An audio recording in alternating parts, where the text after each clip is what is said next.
Members and guests, welcome. We welcome you today and every day to the People's House, the great state of California. A quorum is present.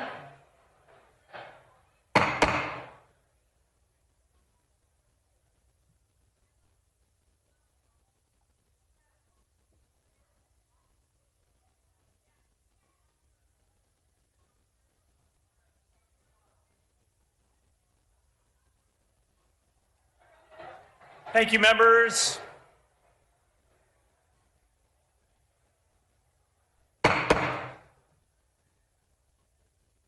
We ask our guests and visitors in the rear of the chamber and in the gallery to please stand for the prayer of the flag salute. Reverend Noshta will offer today's prayer. Reverend Noshta. Please join me in a moment of reflection.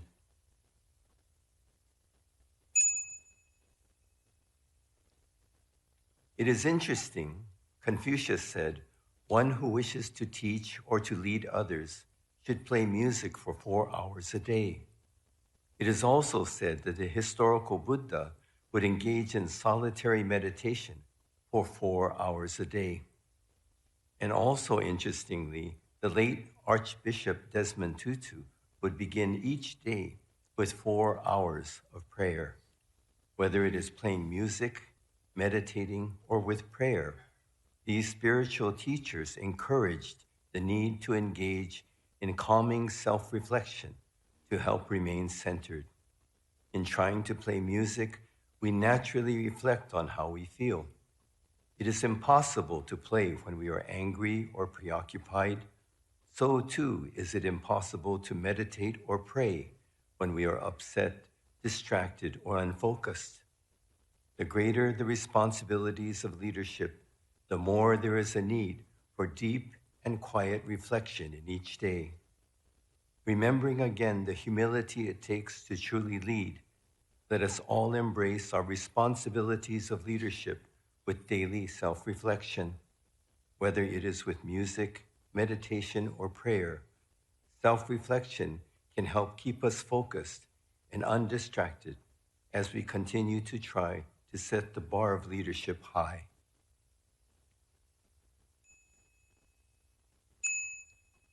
Namo Amida Butsu. Let us try to live with kindness and gratitude beyond words.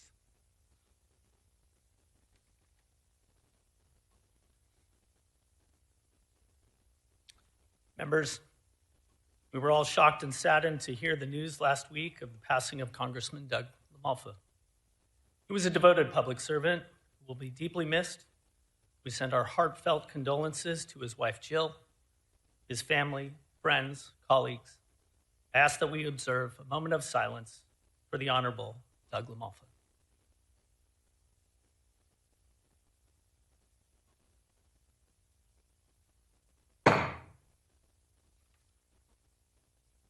Now we ask our guests and visitors to remain standing and join us in the flag salute. Assemblymember Quirk Silva will lead us in the Pledge of Allegiance. Members, as we begin the year of 26 and the year of our birthday, 250 years of our great country, America, let us salute our flag with robustness and with reflecting on the meaning of our flag salute. Ready? Begin. I pledge allegiance to the flag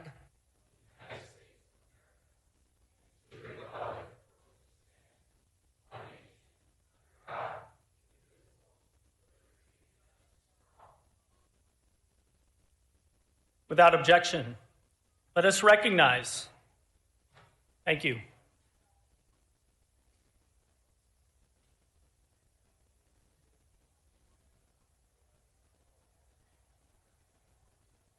Thank you, everyone.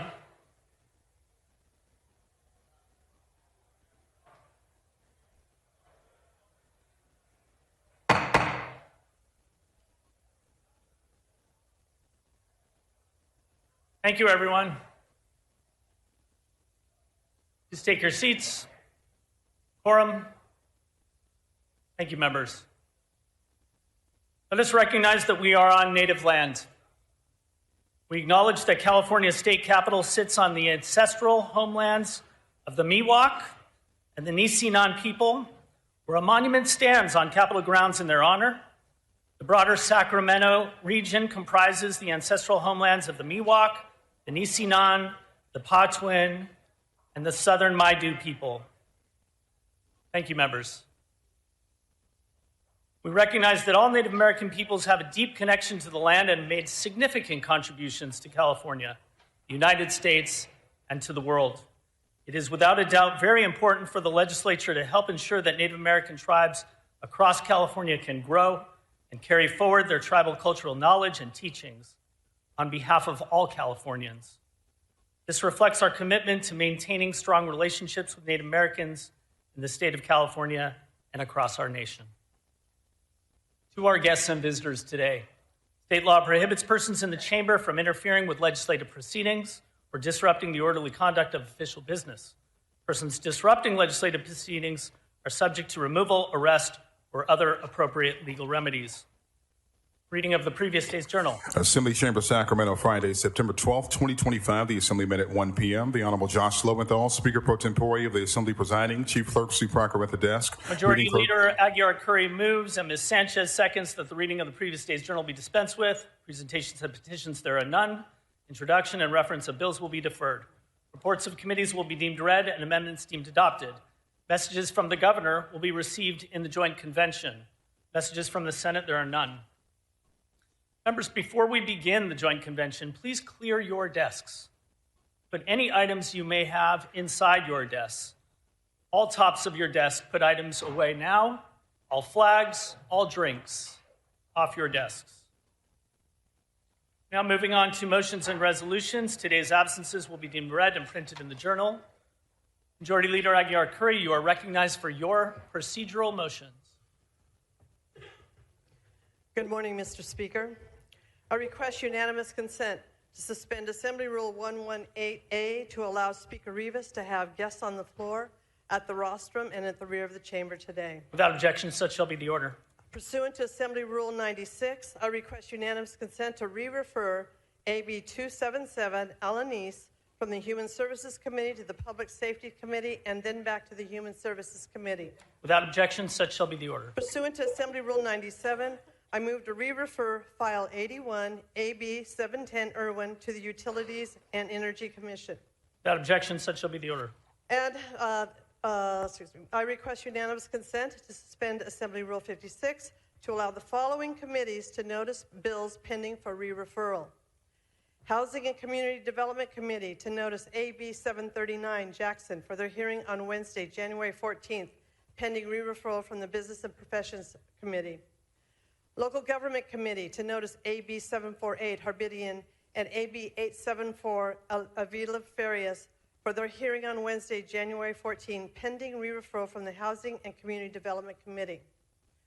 Human Services Committee to notice AB 277 Alanis for their hearing on Tuesday, January 13, pending re-referral from the Public Safety Committee. Human Services Committee to notice AB 673 Jackson for their hearing on Tuesday, January 13th, pending re-referral from the Education Committee. Water Parks and Wildlife Committee to notice AB 946 Bryan for their hearing on Tuesday, January 13th, pending re-referral from the Natural Resources Committee. Arts and Entertainment, Sports and Tourism Committee to notice AB 892 Schultz for their hearing on Thursday, January 15th, pending re-referral from the Water Parks and Wildlife Committee. And for the Judiciary Committee to notice the following bills for their hearing on Thursday, January 15th. AB 501 Pappen and AB 871 Stephanie, pending re-referral from the Banking and Finance Committee. AB 634 Jeff Gonzalez, pending re-referral from the Health Committee. AB 1159 Addis, pending re-referral from the Privacy and Consumer Protection Committee. And AB 1382 Castillo, pending re-referral from the Business and Professions Committee. Without objection, such shall be the order. At the request of the author, I am giving a one-day notice to remove item A-20, AB 362 Ramos from the inactive file. Clerk will note. That objection, motions and resolutions are now concluded. Members, we are now going to recess the regular session as guests arrive for the joint convention.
We will now convene the joint convention. Everyone, please take your seats. Members and guests, the governor has arrived in the chamber. I'm appointing a joint committee to escort the governor to the rostrum. The following assembly members and senators should retire to the rear of the chamber. Assembly members Alawari, Flora, Gibson, Irwin, Quirk Silva, Stephanie, and Solace. Senators Allen, Caballero, Durazo, Hurtado, Jones, Umberg, and Wahab.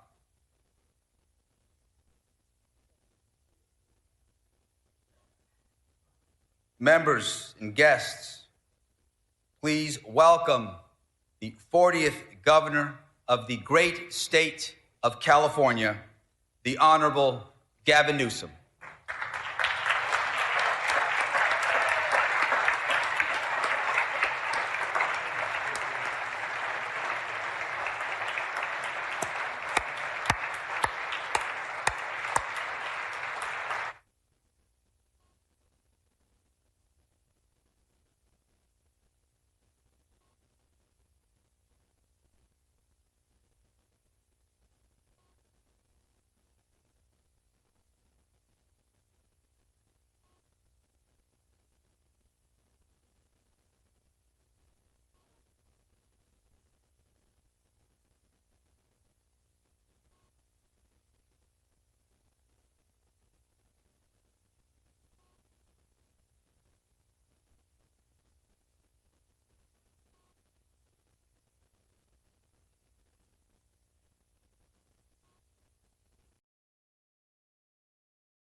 We have several honored guests with us today, so please join me in welcoming the first partner, Jennifer Siebel Newsom.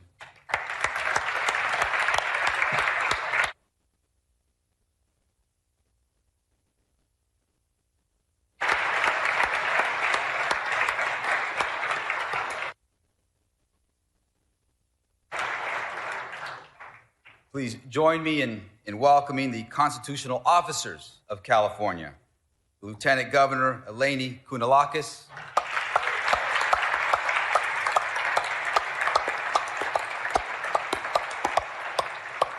Secretary of State Shirley Weber,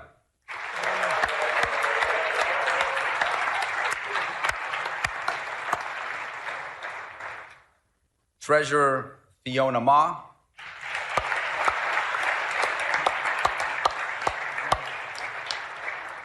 Attorney General Rob Bonta,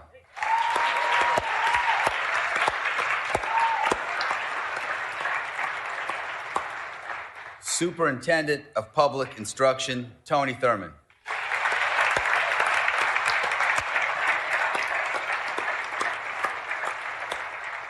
State Controller Malia Cohen,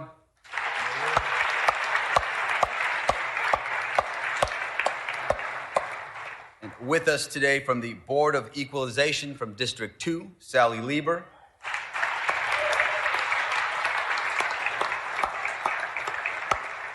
and from District 3, Tony Vasquez.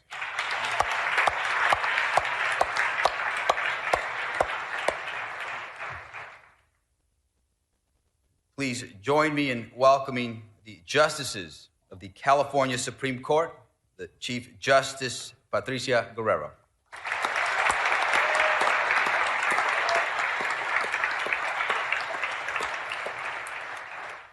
Associate Justices Goodwin Liu,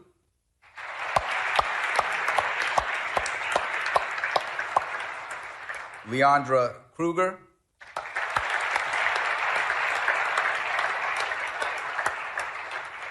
Joshua Groban,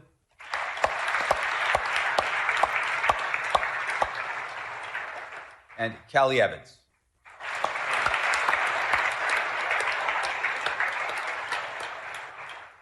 Also want to welcome our esteemed Consular Corps who are with us. And finally, welcome to all other distinguished public officials and special guests joining us this morning.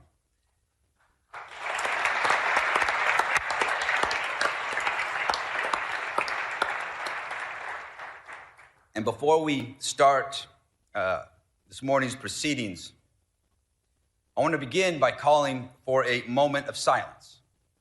A moment of silence to honor Renee Nicole Good, a U.S. citizen murdered by ICE yesterday in Minneapolis, and for the countless immigrants who have been detained, who have been denied due process, and are being held without charge in deplorable conditions across our country. America is a nation of immigrants, and we are nothing without the rule of law. Please join me in honoring Ms. Renee Nicole Good and so many others suffering in these unprecedented times.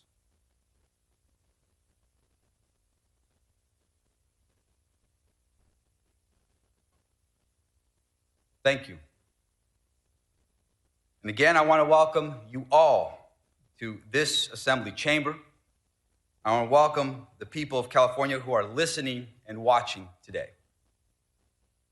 It is an honor to welcome our governor, Gavin Newsom, for his final State of the State address.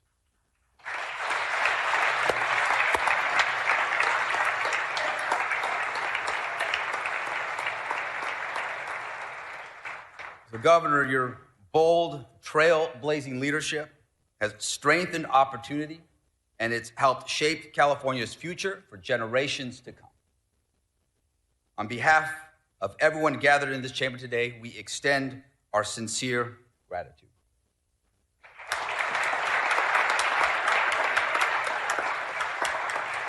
And now it is my pleasure to introduce my colleague, our colleague, our friend, the President Pro Tem of the California State Senate, the Honorable Monique Limon.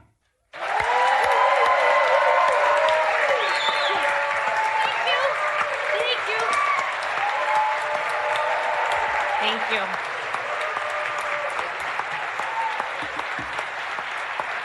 Thank you. Thank you. Thank you so much. Thank you, Mr. Speaker, for that introduction and for bringing all of us together. My Senate colleagues and I have the honor to be here in the Assembly chambers to hear our governor's vision for his last year leading our great state. The Senate stands ready to work in partnership with the Assembly and our governor to advance the lives of almost 40 million Californians who call this great state home. And now, as the 50th President Pro Tempore of the California State Senate, it's my honor to introduce the first woman elected to serve as Lieutenant Governor, the Honorable Eleni Koulounakis. As a former U.S. ambassador, her leadership is rooted in diplomacy and collegiality, something these challenging times call for.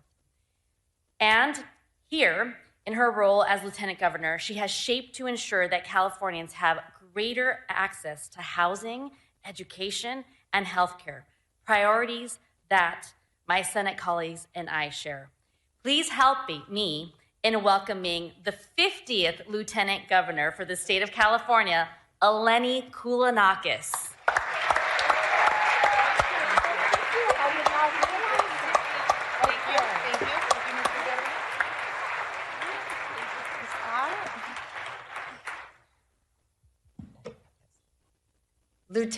Mr. Speaker, Madam Pro Tem, members of the California Legislature, and all the guests with us today.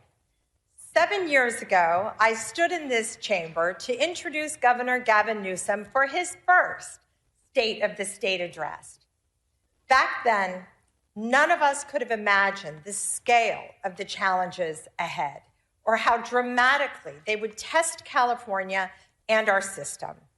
As we now enter the final year of the Newsom administration, we do so having navigated a global pandemic, historic economic disruption, relentless climate emergencies, and moments of profound national division, often while standing firm in the face of a hostile, unpredictable, and at times deeply cruel federal government. Throughout these tests, California chose action over hand-wringing and solutions over cynicism. We protected workers and small businesses in the depths of crisis. We rebuilt our economy much faster than expected, and we made historic investments in education, housing, healthcare, and climate action. At a time when people across the country and around the world are questioning whether democratic institutions can still solve big problems, California's experience offers a clear answer. This morning's State of the State is not just a preview of the year ahead.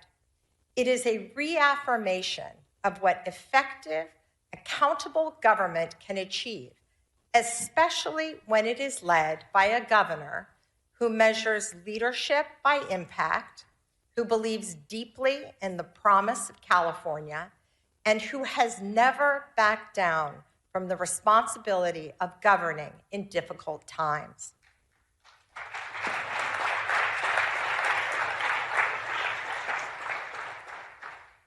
Governor, I'd like to also take this opportunity to thank you for the partnership you created between us and our offices.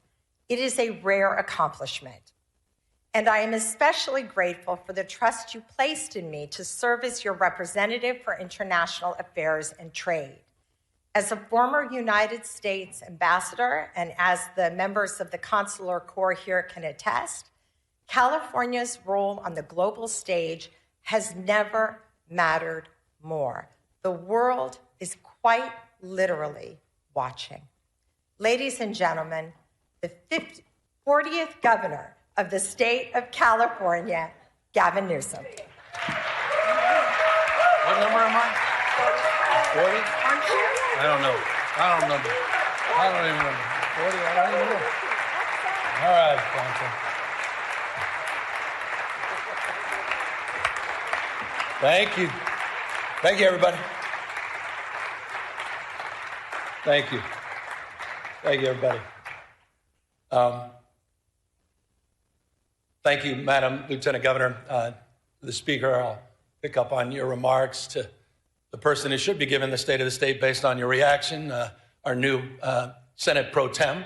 My gosh. What is that?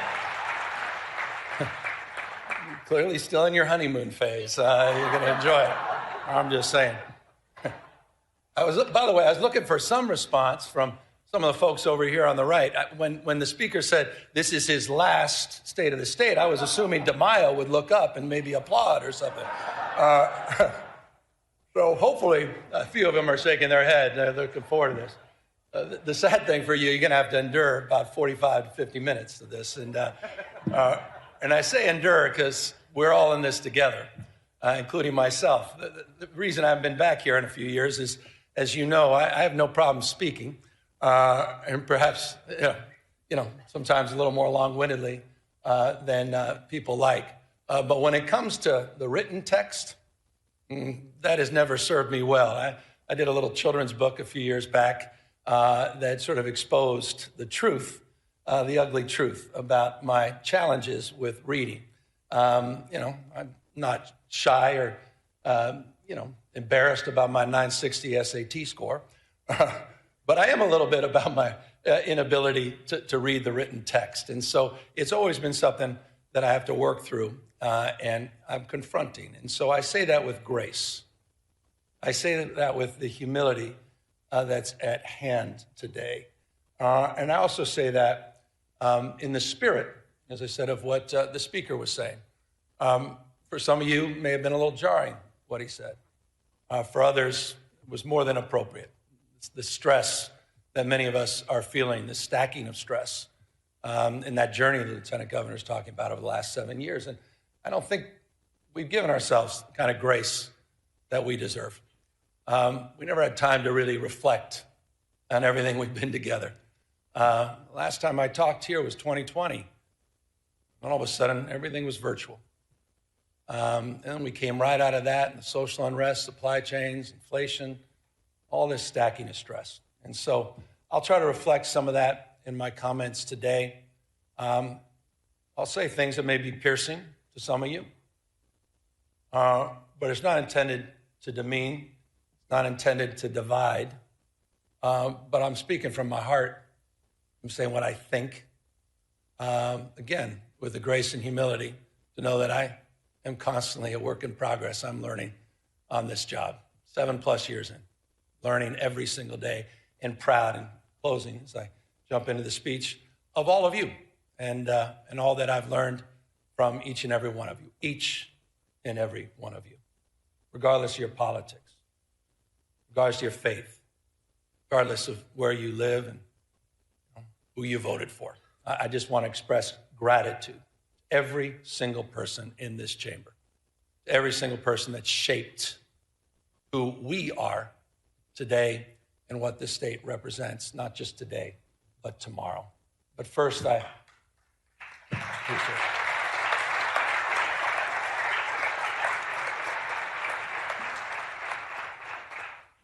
Speaking of shaping things, I've been thinking a lot about, your final speech.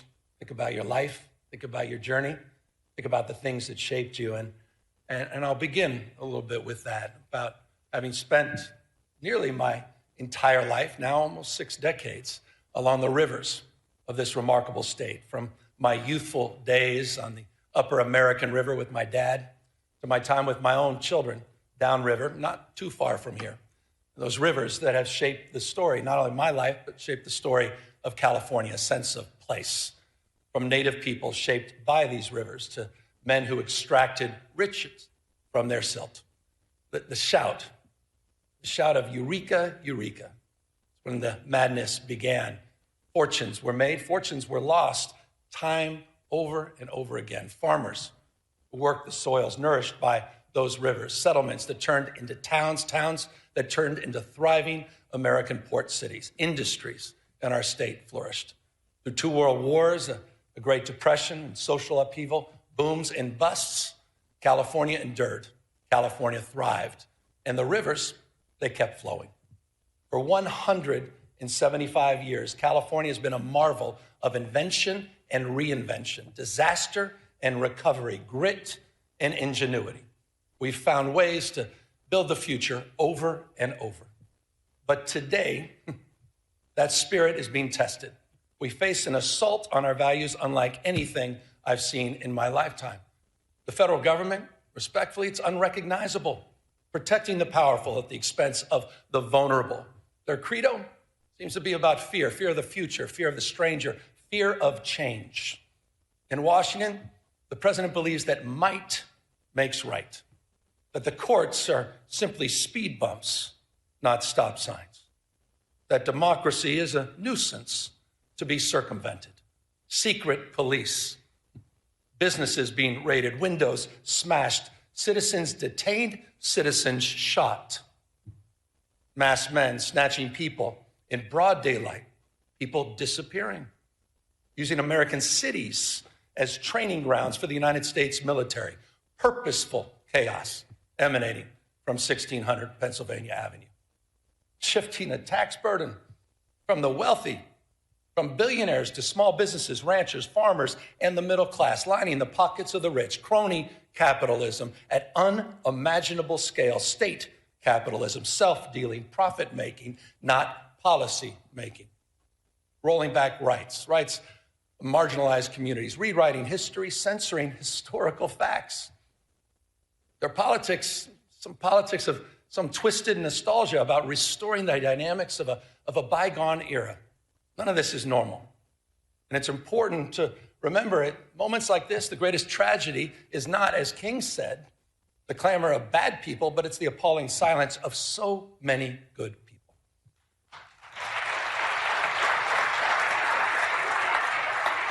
Not normal. But in California, we're not silent. You're not silent. You're not hunkering down. We're not retreating.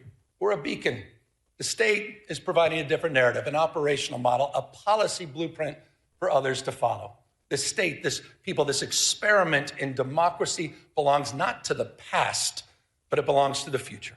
Expanding civil rights for all, opening doors for more people to pursue their dreams, dreams that are not exclusive, not to any one race, not to any one religion or class, standing up for traditional virtues, compassion, courage, and a commitment to something larger than our own self-interest, and asserting that no one, particularly the President of the United States, stands above the law.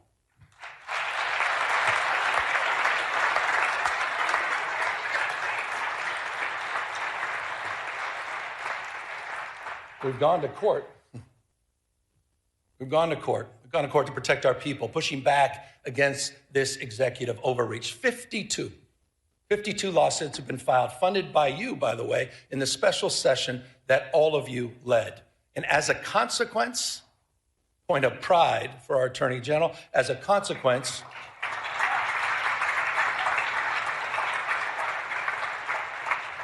we preserved about $168 billion in illegally frozen federal resources that belong to our schools, that belong to our hospitals, that belong to our seniors, resources that belong to all the people of this great state. We have one request for emergency relief, and we have affirmed the Constitution of the United States as the supreme law of the land.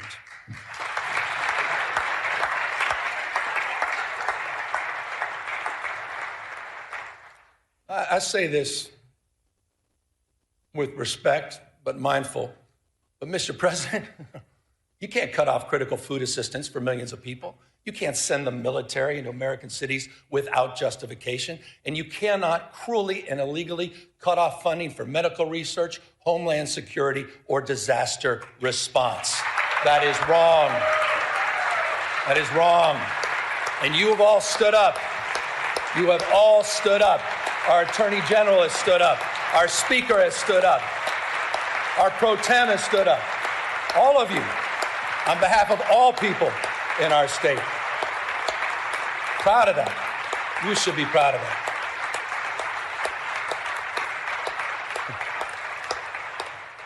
Well, I'm not naive. If we're going to keep the faith for the California spirit, we got to do more than just resist what is wrong. We got to keep building what's right. We're not defined, we all know this, we're not defined by what we're against, we're defined by what we're for, opportunity and dignity, derangement syndrome. Look at this state to tear down, try to attack all our progress, but we know the truth. California's success is not by chance, it's by design. We've created the conditions where dreamers and doers and misfits and marvels with grit and ingenuity come to build the impossible. We became a destination for the world's first-round draft choices, the best and the brightest who come here from all over the world for riches and new beginnings. And I'm not just talking about the tech CEOs and the founders in Silicon Valley or the producers and writers in Hollywood. I'm talking about the mechanics in Modesto, the farm workers in Salinas, and the police officers in El Centro. That's what we do, first-round draft choices. No state, simply no state in America that contributes more, none, to the American greatness. No state builds more ladders to success or sees around more corners. The biggest manufacturing economy constructed here. The most productive agricultural economy grown here. 18%.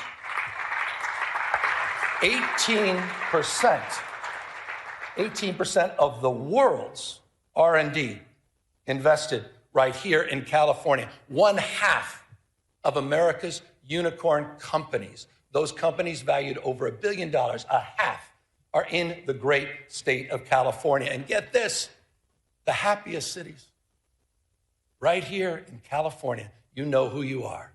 Fremont, San Jose, Irvine, San Francisco, and San Diego, consistently the most happiest places on earth. In your state, I think that matters. And it's interesting, isn't it? Those cities, they have so much in common, don't they? And that's proximity. The one thing they all have in common is proximity to the greatest research institutions in the world, the greatest system of public higher education anywhere in the world, this conveyor belt for talent. A proof point, you all know this, but I want to remind everybody, a proof point, just last year, the UCs, they added an additional 5 Nobel laureates to its roster, 1 out of every 3 laureates here in California. Come on. It's almost too much. I was reading this. I don't see this on some of the cable networks. 13,700 active patents in the UC system alone. That's more than any other system on the globe. We simply have no peers. And this, again, I said it earlier, it's not by chance, it's by design. You've nurtured these steps, big and small. They've emanated from these chambers. You have kept the state stable. You've kept it reliable because you've invested in the California dream. Just last year, building that framework, we worked together to unveil the first concrete economic development blueprint in California's history. It wasn't top down, it's bottom up. It's region by region. Some 10,000 people, remarkable number, participated in the development of this plan. We call it Jobs First. 13 economic and workforce development plans aligned to the universities, aligned to our trade schools. It's a plan that reconciles the macroeconomic story of the world's 4th largest economy, $4+ trillion a year, with the microeconomic reality of 40 million people living here. It's an economic plan that's nourishing. It's an economic plan that's family supporting. For the Central San Joaquin, that means jobs in manufacturing and clean energy, and of course, agriculture. For the Redwood region, it's jobs in tourism and health and forestry and fisheries. For San Diego, In Imperial Counties, new jobs in high tech, biotech, advanced manufacturing, and hospitality for the Central Coast. New jobs in aerospace, defense, semiconductors, quantum, and ag tech. We're doing all of this in conjunction, by the way, with our wildly successful Cal Competes tax credit program that's helping businesses hire more Californians, expanding innovation all across our state. Proof points, aerospace engineering in Torrance, beneficial. Hydrogen fuel cell manufacturing in Lancaster. Fusion R&D in San Leandro. And in Kern County, this is interesting, in Kern County, Mojave, it's the first steel mill built in California in half a century. That's interesting. By the way, and I'm going to get to the budget in a second, but this is a little bit of a preview. By the way, I'll be requesting all of you, with your indulgence in tomorrow's budget, that we reauthorize. I'll be asking that you reauthorize our tax credit program for an additional 5 years. It is working. You know what else is working? Speaking of tax credits, ever since that first moving image was taken of a horse, some of you may recall this, a horse named Sally in Palo Alto, to the early silent film studios in Fremont in Los Angeles, Hollywood has been one of California's, been perhaps the most California of industries. And that's why we're proud we worked together last year to double down on our film and tax credit programs. And not only keep our iconic industry here, but all the unionized camera operators, stunt performers, wardrobe, and set designers. It's a point of pride, and that program is working and producing real results because of your leadership.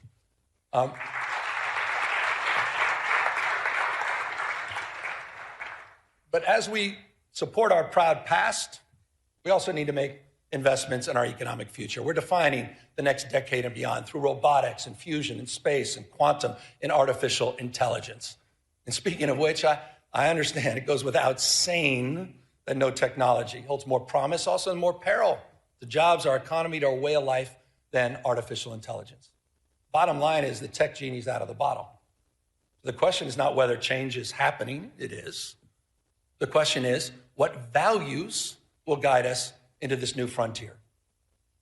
And that's a question you're answering, that we are answering. Last year, we worked together on landmark legislation to create the nation's first rules for responsible, ethical, and safe use of AI. Regulations that provide guardrails that balance risk and opportunity. This was a consensus effort and a template for the nation where you may have just seen, just recently, New York State adopted our approach, your approach here in California, and made it their own. That's California leadership. We're leading the way in this space. It's how we're shaping the future. And it's a unique combination, isn't it, of conscience and capital, entrepreneurial and innovative spirit that encourages risk-taking but discourages recklessness. Policy that creates predictability, so investors have confidence and innovators have space to dream and do. Compare that to this carnival of chaos on the national stage. All these mini dramas that we have to deal with hour by hour, this sort of vapid day trading with real world consequences. No more striking than that big, beautiful bill. I want to remind everybody what it means to all of us here in California. That big, beautiful bill is putting 1.8 million Californians at risk of losing their health insurance. 2 million facing premium increases. 2 million. Cuts in food aid poised to impact some 375,000 Californians. And for what? For what? All to benefit the top 10% of this country. People already own 2/3. Top 10%, 2/3 of the household wealth. Plutarch. Brown quoted Cincinnatus in his last speech. I'll quote Plutarch. Said the imbalance, said this almost about 2,000 years ago. He warned the Athenians. Imbalance, 2,000 years ago. The imbalance between the rich and the poor is the oldest and most fatal ailment of all republics. Think about that. 2,000 years ago. It's just not sustainable. It's not. Understanding the lessons of the past, California, all of us, we've marched the beat of a different drum. We built one of the most progressive tax systems in the nation, one that asked high-income residents to pay a little bit more without punishing those that are making a little bit less. Think about this, and I hope folks over here think about this. There are 11 states in the United States of America that tax their middle wage earners more than the state of California. There are 16 states in the United States of America that tax their low wage earners more than California taxes its high wage earners. So the question to all of you, who are the high tax states? Just consider Texas. Just consider Florida, the two most regressive tax states in America. They're hammering their low-income earners. They're hammering them more than their wealthiest. Who are the high tax states? California stands for fairness. And by the way, it's not just in our tax code and our tax policy in more ways than one. And that's why I was proud. I was proud to work with all of you last year, proud to work with the legislature to raise the minimum wage for fast food workers in this state to $20 an hour. And also, that's a point of pride. And how about those healthcare workers, the highest minimum wage in the United States of America, working with you at $25 an hour? But there's some of you probably thinking, no, well, that's just too bad. We should be like Alabama, maybe South Carolina, maybe like Tennessee. 20 states now across this country that keep their minimum wage at $7.25 an hour.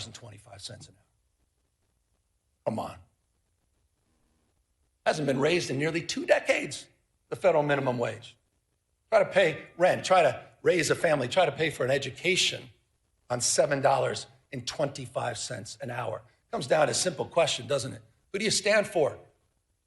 Who do you stand for? Do you stand for the rich and the powerful, the most well-connected? Or do you stand for bus drivers and janitors? Do you stand there with special education teachers that are working overtime to support and raise their families? Who do you stand for? Who do you represent? It's reflected in our values. I mean it. We have to answer that question. The good news is you're answering that question. Point of pride.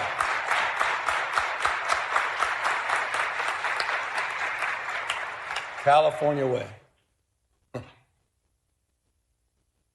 I mentioned special education. Now, let's talk about our educators. I'm proud to submit a budget, a little bit of budget speech now. I'm proud to submit a budget tomorrow that has the most significant investments in California's education history. That's a fact. That's happening tomorrow. But this may interest some folks, what I'm about to say. It will be a general fund budget of $248.3 billion. But this is interesting. You may want to write this down. It includes revenues that are $42.3 billion higher than we forecasted. $42.3 billion higher. Why? Why? Because our economy's growing. Our population's growing. Why? Because of the energy and daring of entrepreneurs that are growing and dominating in the industries of the future. As a result of that $42.3 billion windfall, by the way, did not even include the December numbers, which just came in almost $3 billion above projection. Interesting fact. Mindful, as we should be, of the erratic nature of our state revenue and our long-term structural challenges that we will discuss in detail tomorrow in the budget presentation, we're going to rebuild our reserves, $7.3 billion. We're going to pay down long-term pensions, and those obligations, over $11.8 billion will be met over the next few years, including $3 billion just in next year's budget. Speaking of obligations, I want to broaden this. Some of the work that we've done together. It's the obligation that we have, no greater obligation than to our kids. And back to the issue of education. That's why tomorrow's budget includes a record-breaking $27,418 per student. We have never had per pupil investment as large as that in our state's history. It's also a budget We got to celebrate our wins. We forget about these things. It's also a budget that fully funds our brand new grade, TK for All, and maintains our commitment at the same time to reduce class sizes. Fully funded. Also a budget that continues our nation-leading investments. And I'm proud. My wife, thank you for the recognition, Mr. Speaker, my wife. But I'm proud, but she hadn't done anything yet. Hold on. But I'm proud of her advocacy and your advocacy, making sure we continue to lead the nation in our investment in school meals. Nearly $1 billion. This is amazing. It's nearly $1 billion breakfast, lunch, and snacks each and every year. We're going to take that to the next level. And it's also, this budget's going to advance the nation's most expansive and audacious plans to eliminate ultra-processed foods at the same time from our cafeteria. California is leading in that space. Now, I say we're leading in that space, but you may have seen the space in that morning paper. You may have seen the space on cable networks, where Donald Trump just announced a couple days ago that he will illegally be cutting all federal funding for TANF and childcare in, curiously, just 5 blue states in America, including California. Just think about that as a value proposition. I'm glad no one applauded that. How the hell can you applaud that? These are cuts that are going to throw parents, right, in total disarray, forcing them to choose between going to work or taking care of their children. And it'll also be cuts that put at risk, Madam Pro Tem understands this, the most significant expansions of childcare in the United States of America that are happening right here in California. Here's the number. Our investments support close to 500,000 children. 487,000 children are supported through our healthcare expansions in this state, saving families thousands and thousands of dollars a year. That is a point of pride, and it's a point of privilege to acknowledge the leadership of the Women's Caucus, our new pro tem, and many of you for helping make that happen. It's also a point of contrast with the current administration. Child care is economic development. I'm surprised not everybody's stepping up on that one. Maybe we all don't have families. I'm a dad. I appreciate child care. Look, when we talk about saving families money, let's consider the bold commitment we made just a few years ago as well. And that's to bolster after-school and summer school programs. We bolstered them by providing 9 hours a day of enrichment and 30 days of summer school each year. And I'm proud to say that this budget is going to finish the job to make that pledge universal at every elementary school in the state. We will complete that commitment this year. That's after school for all. We did it. Been promoted for years and years. Look, more hours of enrichment, more literacy coaches, more reading specialists, healthy meals for all, an entire grade for everyone. But we understand it's not just any one of these initiatives on their own. It's also the complete transformation of our campuses through rigorous, relevant, and engaging community schools, one of our most significant achievements over the last few years. I want to remind you, this is important. To date, California's invested $4.1 billion in these life-changing, enriching community schools, supporting over 2,500 campuses throughout the state. And the good news is we're not done. The budget that I will propose tomorrow includes an additional $1 billion to expand thousands of additional high-need community schools in our state. These are working. These investments are working. These investments are paying off. Just this year, this may have gone lost in all the noise, but just this year, we've seen improved academic achievement in every subject area, at every grade level, in every student group, with greater gains of test scores for Black and Latino kids. That happened, and that's happening in California's public educational system. And it's a point of pride. It's a point of pride that those gains are particularly pronounced in Los Angeles, the nation's second largest school district. And I just want to say this to the teachers, the classified employees, and to the parents of LA Unified School kids. You should be very proud of your progress you're making, particularly proud of your leader who's here, the Superintendent of Public Education, Alberto Cavallo, who's here with us today, who's just been doing a remarkable job. Alberto, I appreciate you coming all the way up from Los Angeles. And just so you know, he's only been here a few years, but under his stewardship, the district is outpacing statewide progress.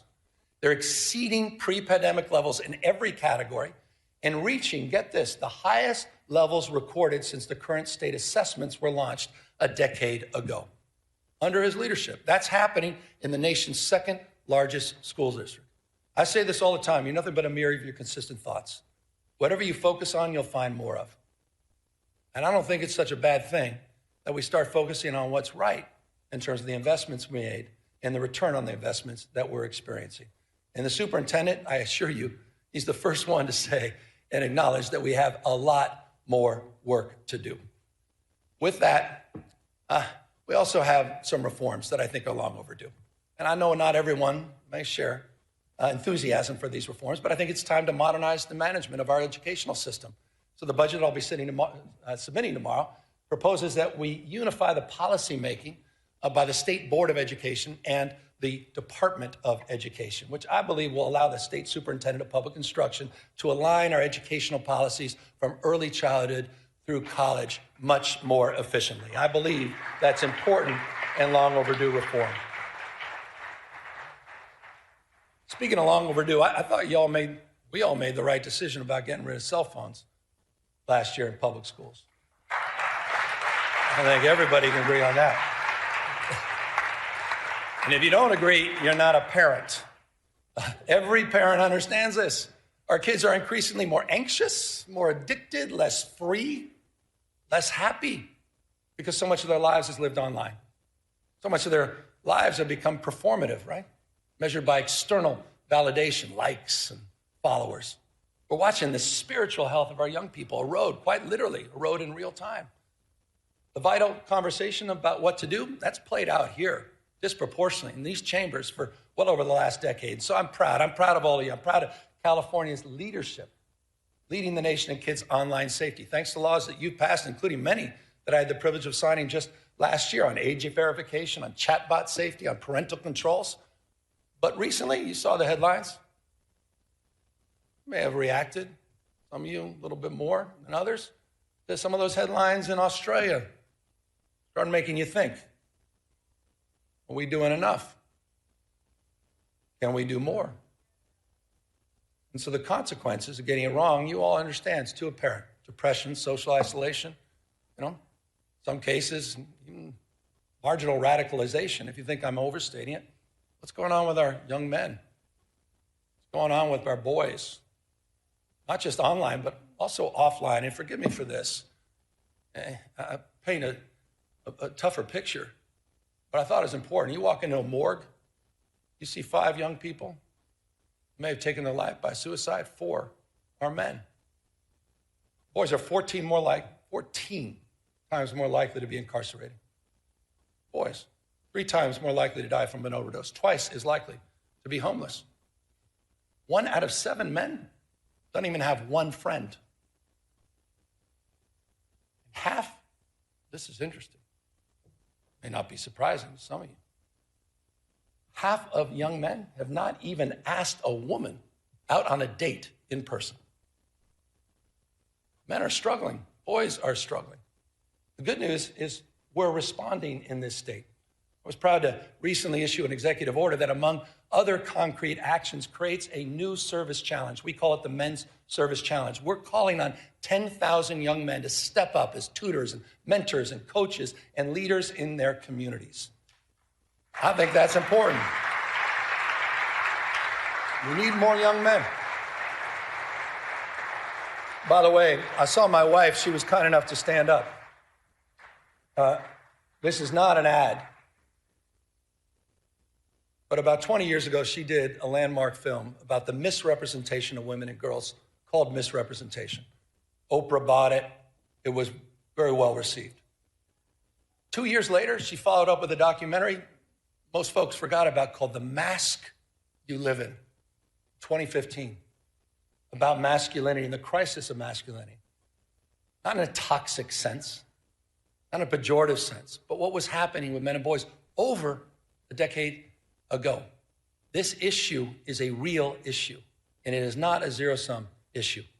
This is not a zero-sum issue. We'll continue nation-leading efforts for women and girls, but we have to address this issue. And it's not, again, just addressing the issue through service that's targeted at boys. It's also service that extends through our larger Service Corps initiative in California. I think this is important. California's Service Corps is now larger than the Peace Corps. No other state can lay claim to that. We have service matters. Shared experiences matter. You want to deal with all this crisis and all this stress? Shared experiences. No one's asking who you voted for. No one asks you where you live. Shared experiences. And we have a College Corps program in this state you have funded. Thank you. The College Corps program, unlike anything else in the United States, over 3,500 students are earning up to $10,000 to reduce their cost of education. And what we ask for in return is 450 hours of service. Service. I'm a Sarge Shriver guy. Service, he said, is the heart and soul of what binds us together. Helping personal character, helping with friendships, as well as helping with careers. And on the career front, I also want to highlight something that you funded. I want to highlight the progress you've made. I want to thank you for the commitment. We created the state's first master plan for career education. It was a 3-year process. We just recently completed it. Creates these seamless, debt-free pathways from school to high-paying jobs with or without college experience. We're integrating new training, strengthening these regional partnerships, and building a new career digital passport so people can track their skills. We set a goal of 500,000 apprenticeships by 2029. Today, we have exceeded that goal. Over 600,000 earn and learn opportunities, more than any other place in the country, have been funded by all of you in this chambers. That is a big accomplishment. No other state can lay claim to that. Apprenticeships matter. And these are folks in the skilled trades, right? These are the electricians and the laborers and the carpenters. And by the way, they're already at work strengthening and building the physical foundations of our state. Right now, in the state of California, we are building more infrastructure projects than at any other time since Governor Pat Brown. That is a fact. It's a fact. And by the way, we've got a website called build.ca.gov. And you'll see when you go to that website, into your districts, into your community, you'll see the progress. $109 billion currently underway, more than 28,000 separate projects supporting over 200,000+ jobs to strengthen this state. Environmental restoration, energy projects, roads, bridges, water, power, rail, ports, broadband, which we're getting done for rural communities. Sites Reservoir, the first above-ground water storage in half a century, as well as the world's largest battery and solar storage project, 2,300+ megawatts in Fresno County, all moving forward, but also moving forward under California's new fast-track permitting authority that you authorized 2 years ago. Getting it done and getting it done faster.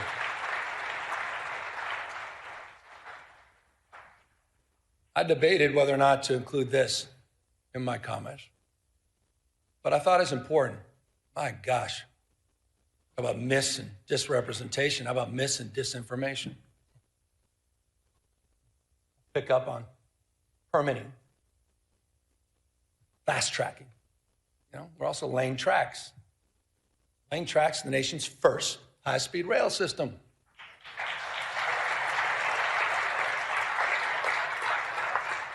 You want to do well in the future, you got to invest in the future. We want a 21st century transportation network. Full environmental clearance is done. We built over 50 major structures. More than 60 miles of guideway have been completed, ready for immediate track lane in the Central Valley. 2,000 270 parcels in right-of-way have been procured. Full electrification, ask the folks in the Bay Area, they understand this, full electrification of 51 miles of tracks for Caltrans, which is allowing people to move more quickly and more efficiently. We're connecting some of the fastest growing places in our state, and I'm proud of this. I'm proud of Fresno. I'm proud of Madera. I'm proud of Bakersfield. Those are communities we shouldn't be talking down to. Those are communities we shouldn't be talking past. This is one of the great economic investments in those regions of our state, and will make commute times shorter and make life more affordable for the people of the Central Valley, and they deserve it.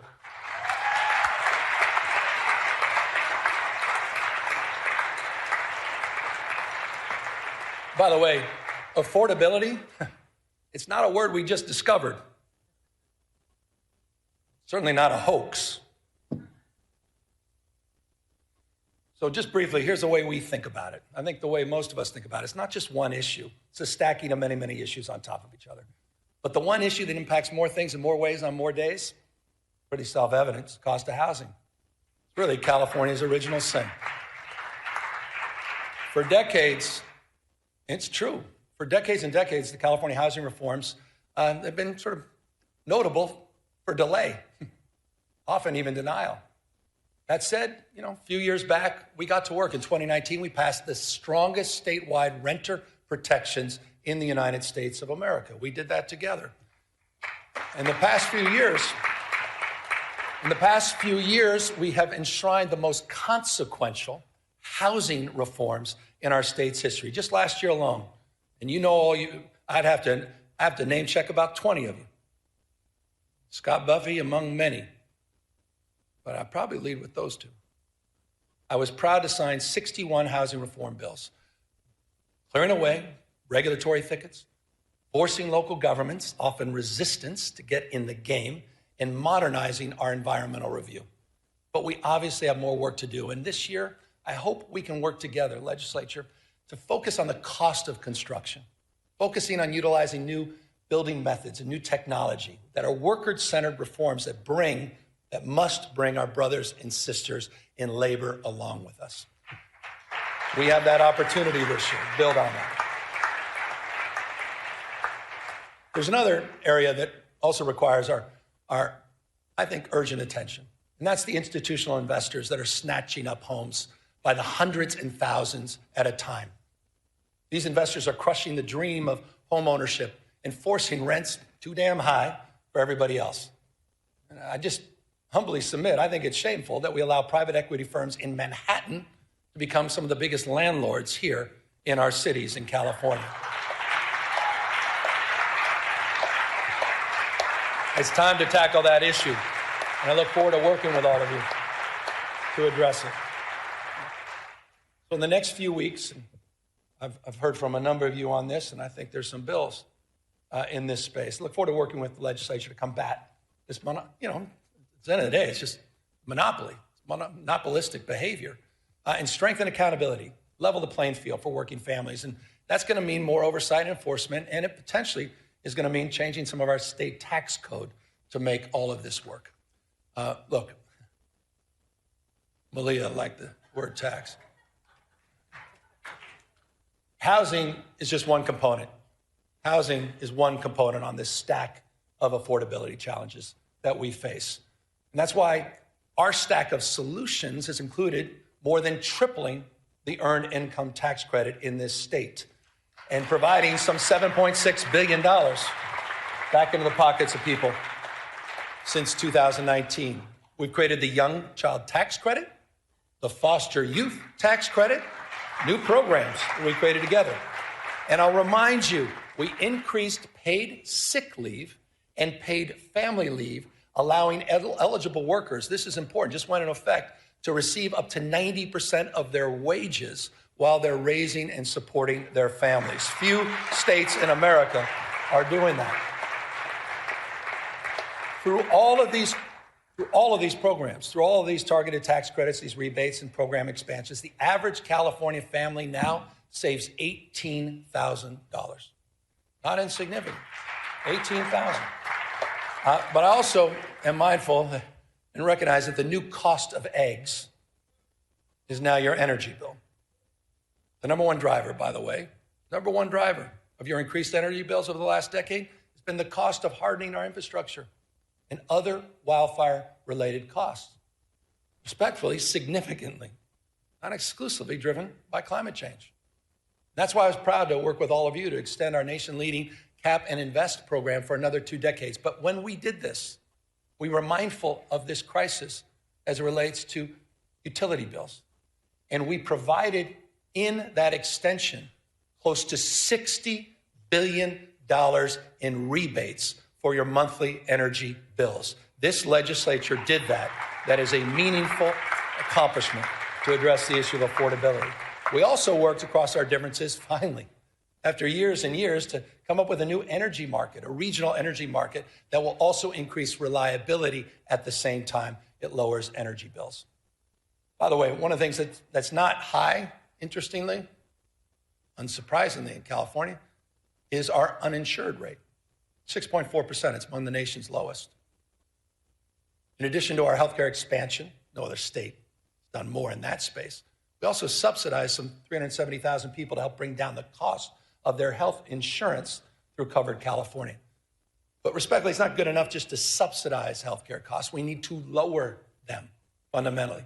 And we're doing just that, working together through our Cal RX program. We launched our own generic drug label. Just last week, we released and launched a insulin pen at just $11. No other state can lay claim to that. It is now available to Californians. By the way, it's just like we did with naloxone last year and other life-saving drugs. So it's in that spirit that we, focused on reforms, including in our mental health and homeless space. And I want to just acknowledge, when I got here, we had no homeless plan, we had no housing plan, we had no mental health plan, there's no accountability. There was little investment. Not a knock, it just wasn't the focus, the priority of Sacramento. It was the responsibility of cities and counties. I know this intimately as a former mayor. When I was mayor, I never thought about calling Arnold Schwarzenegger and say, what the hell are you doing on homelessness?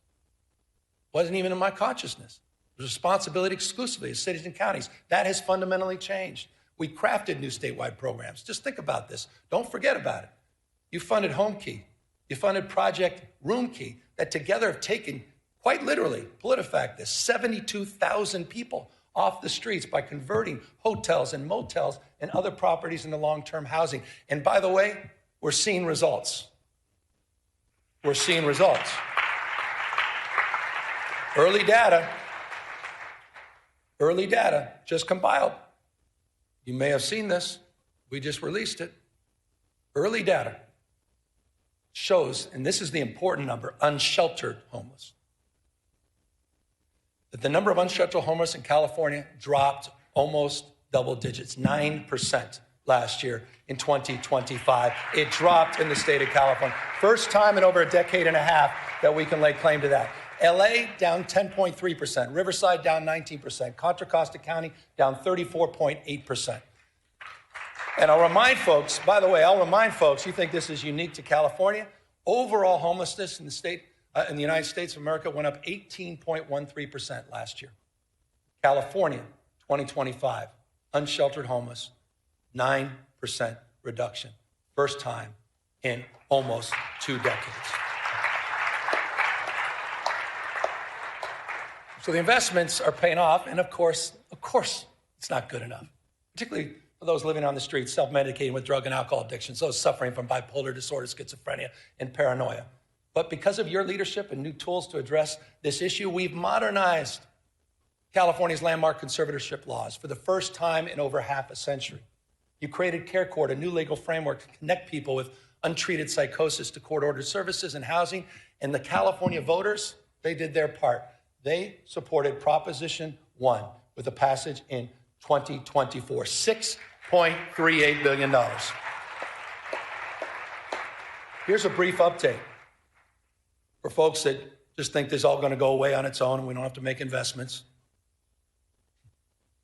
In just 18 months since the voters approved that program, we've already approved 70% of the new treatment beds and slots that were promised under Prop 1. It's the fastest distribution of bond money in California's history. The fastest. 4,000, here's a numeric, 4,236 new locked and unlocked mental health beds, 18,875 new outpatient beds. It's a big deal. And on July 1st, in just a matter of months, this year we'll implement the second phase of Proposition 1 by redirecting $1 billion a year in annual mental health funding for housing and treatment for people living on the streets, providing counties what they've been asking for, $1 billion predictable every year. So I say this with love and respect to the counties. No more excuses. It's time to bring people off the streets and out of encampments and into housing and treatment. No more excuses. You've done your job, members of the legislature. We have. No more. State vision is realized locally. Localism is determinative. Just is, period. That doesn't mean our hands are clean. No one's naive about that. And that's why just since 2021, the state has removed, with your support, some 19,000 encampments. And we've worked with providers all across the state to get over 61,000 people out of those encampments and into services. We're seeing results, making streets safer for everyone, fully recognizing that quality of life is at the core of so much of the frustration people feel about our state. And when it comes to quality of life, when it comes to public safety specifically, let's talk about the facts.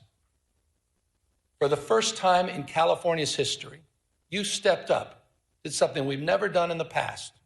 You provided grants to police departments, prosecutors, to combat organized crime, retail theft, and hold criminals accountable. You provided $267 million to 55 local law enforcement agencies. We deployed crime suppression teams.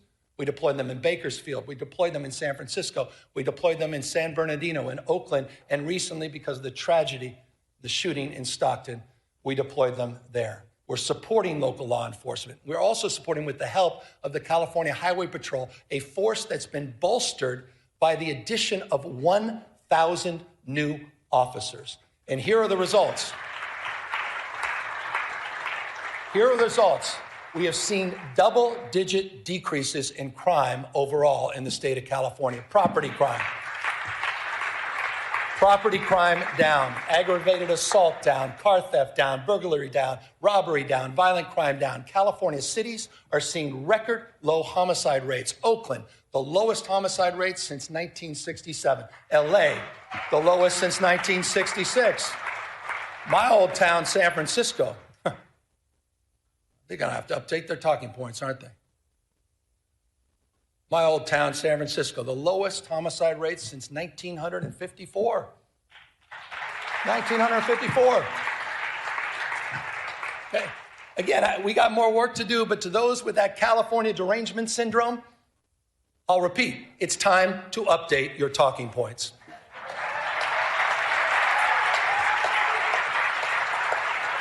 You guys have been working hard at this. No one's walked away from public safety. You guys have been leaning into public safety. We didn't turn a blind eye to this. We invested in it. We did the hard work. We didn't sit by and moralize it. We didn't talk about it. We leaned in. You leaned in.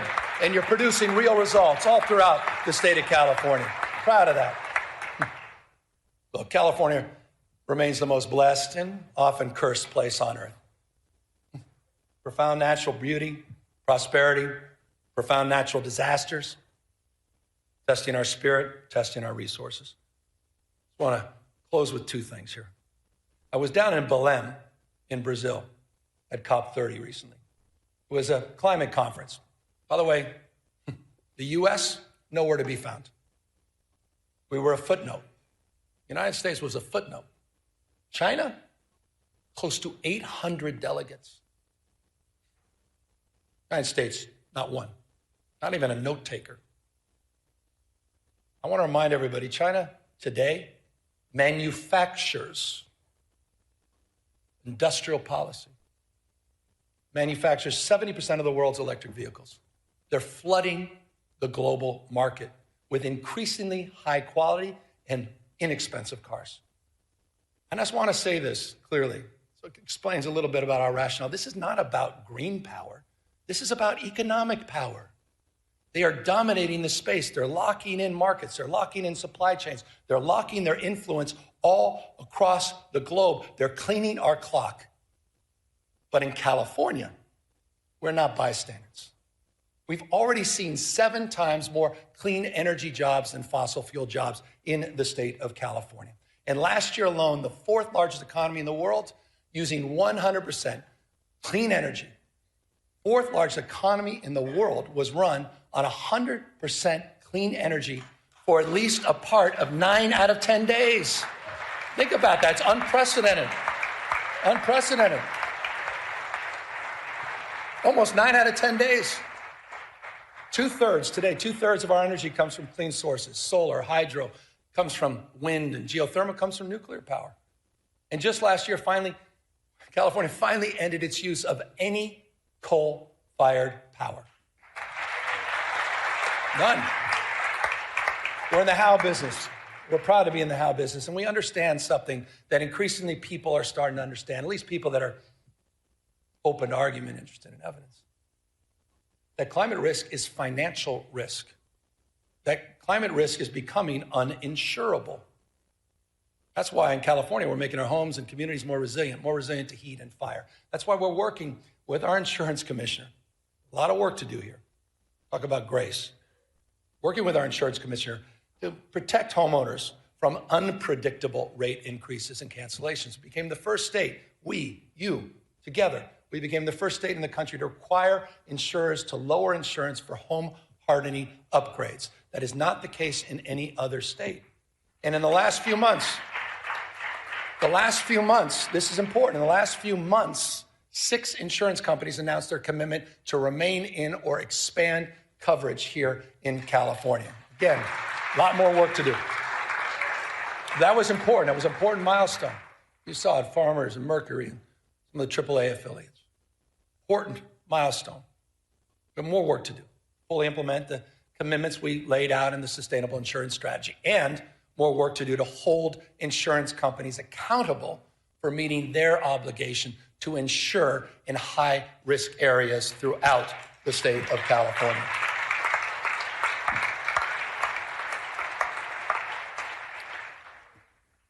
I want to end with this. I was down in LA yesterday. Got back last night, and those insurance stories, they self-evidently, unsurprisingly, were front and center with those survivors that I met. And let me remind everybody, I think it's important. I want to remind everybody what happened a year ago. Put it in perspective. Between January 7th and January 22nd, 48,000 acres burned, the size of 3 Manhattans. 3. Communities torn asunder, Palisades, Altadena, Malibu, Pasadena's. Fires took the lives of 31 people. 31. Destroyed 16,000 structures. On the sober anniversary, it's not only right that we honor the lives lost, but we also honor the lives of some of the remarkable heroes and leaders, the first responders and firefighters that faced unimaginable conditions.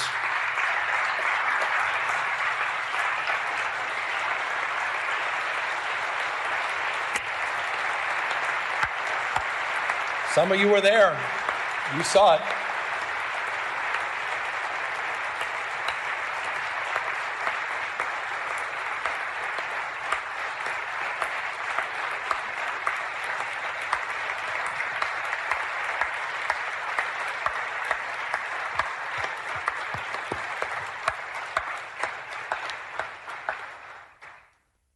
$16,000 at peak, 16,000 personnel working in the arena.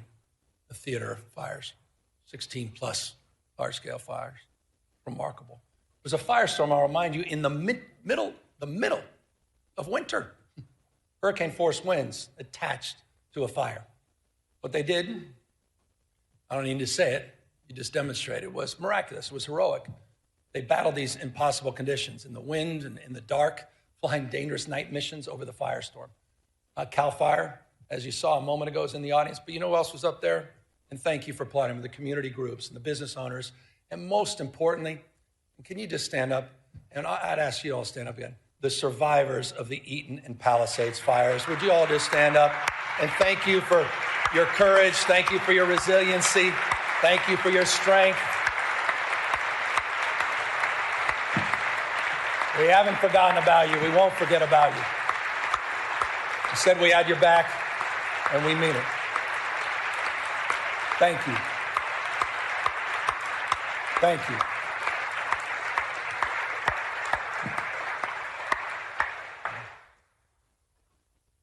It's always difficult sometimes to talk about this because we were in roundtables, Jen, members of my administration yesterday talking to survivors, and it's called comfort when you say we have the fastest debris removal in U.S. history, which is true. Fact. We provided mortgage relief.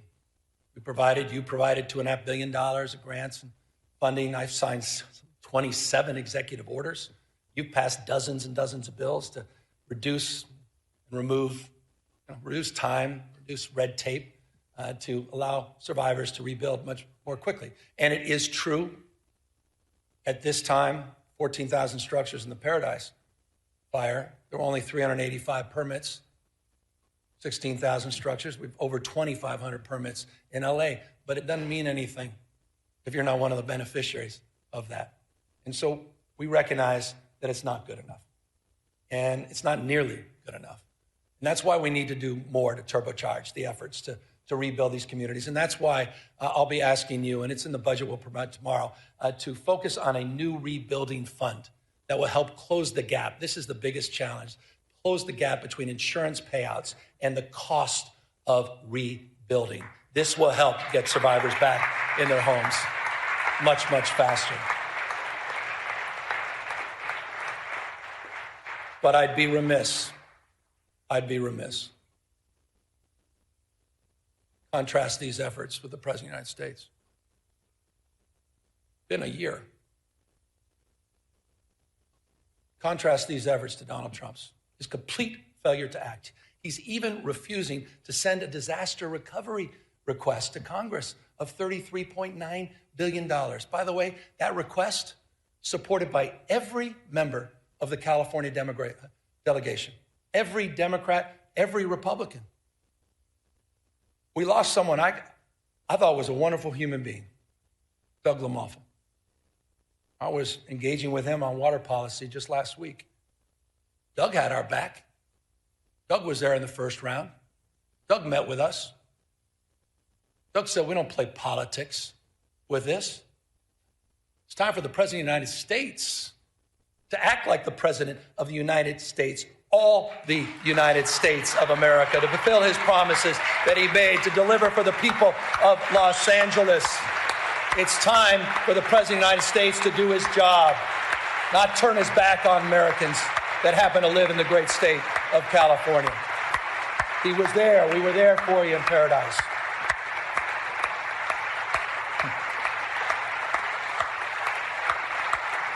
The United States of America.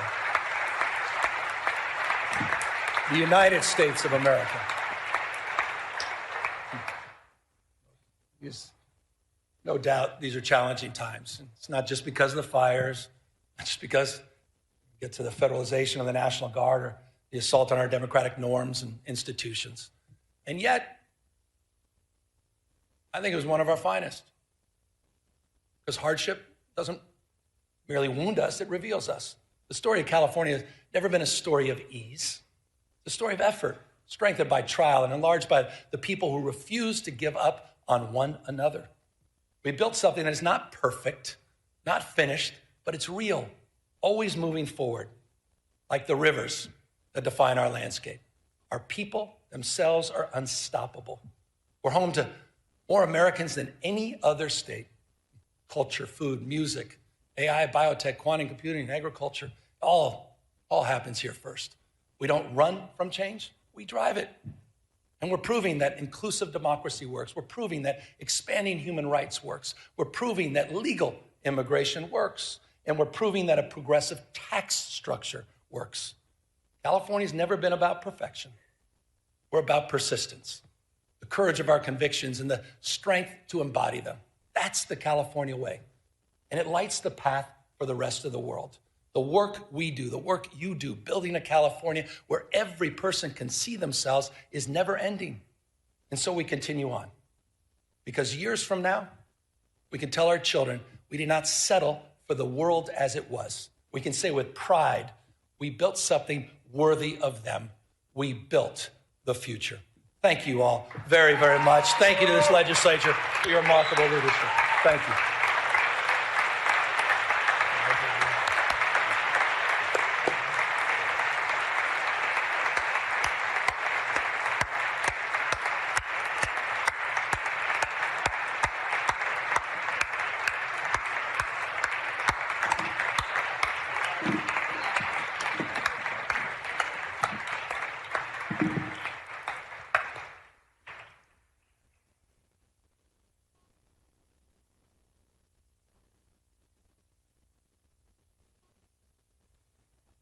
We thank you, Governor Newsom. Without objection, the Governor's State of State address shall be printed in the Journal as a special appendix, a separate appendix. The joint convention is adjourned sine die. Members and guests, please remain in place while we allow the Governor to depart the chamber.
Okay, this will just be a moment, everyone. We are back in regular session. Moving on to announcements, I'm ordering the Assembly desk to be held open for the introduction of the budget bill. Session scheduled is as follows. Friday, January 9th, no floor session, no check-in session. Monday, January 12th, floor session at 1 p.m.